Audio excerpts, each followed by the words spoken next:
भक्तों, आज हम श्री रुद्र संहिता तिथि खंड के 38वें अध्याय में विश्वकर्मा द्वारा दिव्य मंडप की रचना की कथा को जानेंगे। ब्रह्मा जी बोले, हे मुनिश्रेष्ठ नारद, शैलराज हिमालय ने अपने नगर को बारात के स्वागत के लिए विभिन्न प्रकार से सजाना शुरू कर दिया। हर जगह की सफाई का विशेष ध्यान रखा गया, सड़कों को साफ कराया गया और उन पर छिड़काव कराया गया। तत्पश्चात उन्हें बहुमूल्य साधनों से सुसज्जित एवं शोभित किया गया। प्रत्येक घर के दरवाजे पर केले का मांगलिक पेड़ लगाया गया। आम के पत्तों को रेशम के धागे से बांधकर सुंदर बंधनवार बनाए गए। विभिन्न प्रकार के सुगंधित फूलों से हर स्थान को सजाया गया। सुंदर तोरणों से घर को शोभायमान किया गया। चारों ओर का वातावरण अत्यंत सुगंधित था। वहां का दृश्य दिव्य और अलौकिक था। विश्वकर्मा को गिरिराज हिमालय ने आदर पूर्वक बुलवाया और उन्हें एक दिव्य मंडप की रचना करने को कहा। वह मंडप 10,000 योजन लंबा और चौड़ा था। वह दिव्य मंडप 40,000 कोस के विस्तृत क्षेत्र में फैला हुआ था। विश्वकर्मा, जो कि देवताओं के शिल्पी कहे जाते हैं, ने इस मंडप की रचना करके अपनी कुशलता एवं निपुणता का परिचय दिया। यह मंडप अद्भुत जान पड़ता था।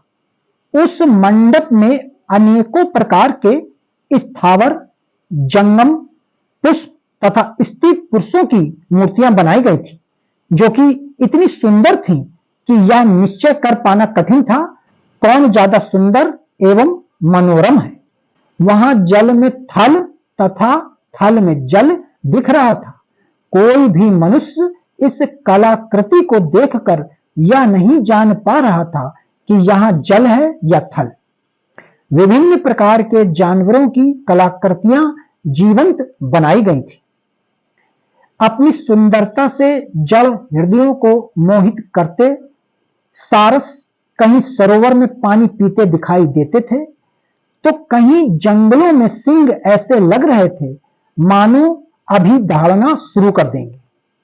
नृत्य करने की मुद्रा में बनाई गई स्त्री पुरुषों की मूर्तियां को देखकर ऐसा लगता था मानो वाकई नर नारी नृत्य कर रहे हों। द्वार पर खड़े द्वारपाल हाथों में धनुष बाण लेकर ऐसे खड़े थे जैसे सचमुच अभी बाणों की वर्षा शुरू कर देंगे। इस प्रकार सभी कृत्रिम वस्तुएं बहुत ही सुंदर एवं मनोहर थी, जो कि बिल्कुल जीवंत लगती थी। द्वार के मध्य में देवी महालक्ष्मी की सुंदर मूर्ति की स्थापना की गई थी, जिन्हें देखकर ऐसा प्रतीत होता था मानो क्षीर सागर से निकलकर साक्षात लक्ष्मी देवी वहां आ गई हों। वे सभी शुभ लक्षणों से युक्त दिखाई दे रही थी। मंडप में विभिन्न स्थानों पर हाथियों की कलाकृतियां भी बनाई गई थी। कई स्थानों पर घोड़े घुड़सवारों सहित खड़े थे, तो कहीं सुंदर अद्भुत दिव्य रथ जिन पर सफेद अश्व जुटे हुए थे। मंडप के द्वार पर नंदीश्वर, जो कि शिव जी की सवारी है, की मूर्ति बनाई गई थी, जो कि स्फटिक मणि के समान चमक रही थी। उसके ऊपर दिव्य पुष्पक विमान की रचना की गई थी, जिसे पल्लवों और सफेद चमड़ों से सजाया गया था। विश्वकर्मा द्वारा समस्त देवताओं की भी प्रतिमूर्ति की रचना की गई थी, जो कि हूबहू वास्तविक देवताओं से मिलती थी। क्षीर सागर में निवास करने वाले श्री हरि विष्णु एवं उनके वाहन वरुण की रचना भी उस मंडप में की गई थी, जिसका स्वरूप साक्षात विष्णु जी जैसा ही था। इसी प्रकार विश्वकर्मा द्वारा जगत के सृष्टिकर्ता ब्रह्मा जी की भी प्रतिमा उनके पुत्रों और वेदों सहित बनाई गई थी। साथ ही वह प्रतिमा वैदिक सूत्रों का पाठ करती हुई दिखाई देती थी। स्वर्ग के राजा देवेंद्र अर्थात इंद्र एवं उनके वाहन ऐरावत हाथी की मूर्तियां भी जीवंत थी। इस प्रकार विश्वकर्मा द्वारा बनाई गई सभी कलाकृतियां कला का अद्भुत नमूना थी, जो कि दिव्य एवं मनोरम थी, जिन्हें देखकर यह जान पाना अत्यंत मुश्किल ही नहीं, नामुमकिन भी था कि वे असली हैं या फिर नकली।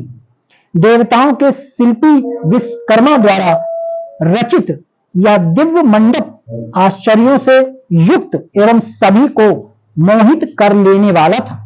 तत्पश्चात शैलराज हिमालय की आज्ञा के अनुसार विश्वकर्मा ने देवताओं के रहने के लिए कृत्रिम लोकों का निर्माण किया, जो कि अद्भुत था।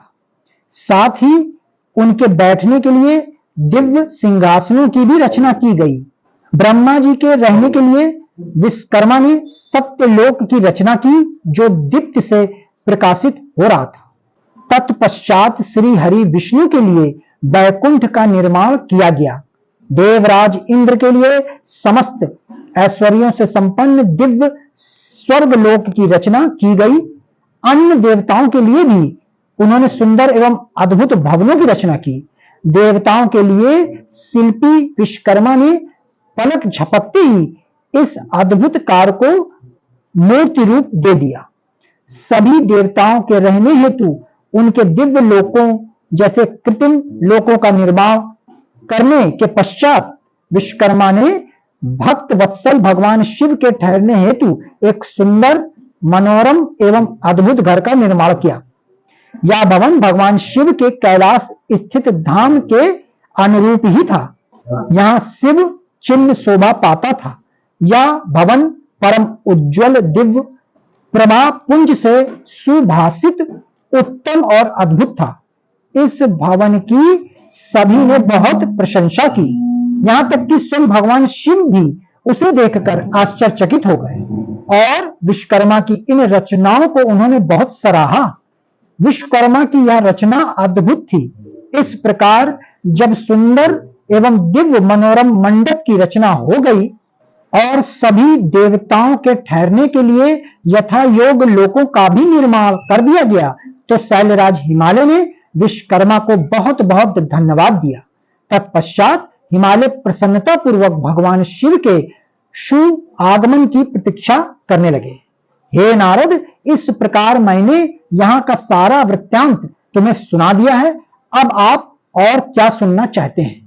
भक्तों, आगे की कथा श्री रुद्र संहिता तिथि खंड का 39वां अध्याय अवश्य सुने। ओम नमः शिवाय।